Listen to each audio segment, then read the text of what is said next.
भारत ने रक्षा क्षेत्र में एक और बड़ी छलांग लगाई है। ओडिशा तट से भारत ने 1500 किलोमीटर रेंज वाली हाइपरसोनिक एंटी शिप मिसाइल का सफल परीक्षण किया है।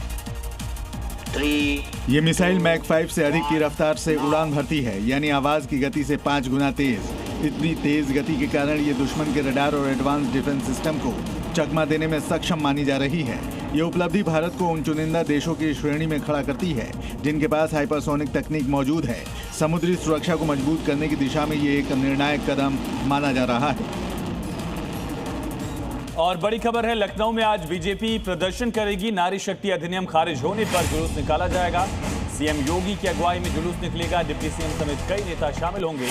लोक भवन से अटल चौक तक जुलूस होगा। शाम 7 बजे मशाल जुलूस यात्रा में सीएम योगी, दोनों डिप्टी सीएम, कैबिनेट मंत्री, बीजेपी कार्यकर्ता, समर्थक शामिल होने वाले। इससे पहले भी इसी तरह से प्रदर्शन किया गया था।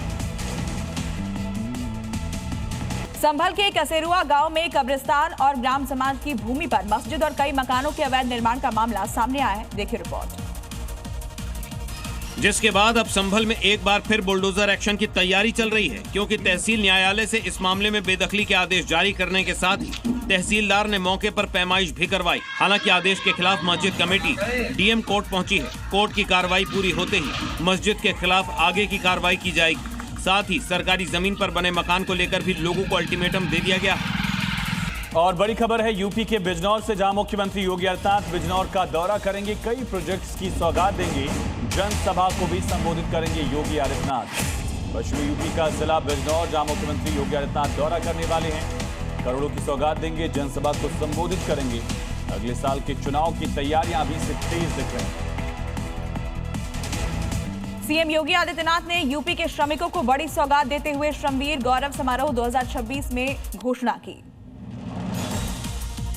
यूपी सरकार लगातार राज्य के मजदूरों और गरीबों को सशक्त बनाने के लिए काम कर रही है। यूपी के 12,26,000 श्रमिकों को आयुष्मान कार्ड दिया गया, जबकि बचे हुए 15,86,000 मजदूरों को भी जल्द हेल्थ कार्ड दिया जाएगा। इसके साथ ही 41 जिलों में 116 ईएसआईसी चल रहे हैं, जबकि बाकी 34 जिलों में भी जल्द एक ईएसआईसी बनाने का प्लान है।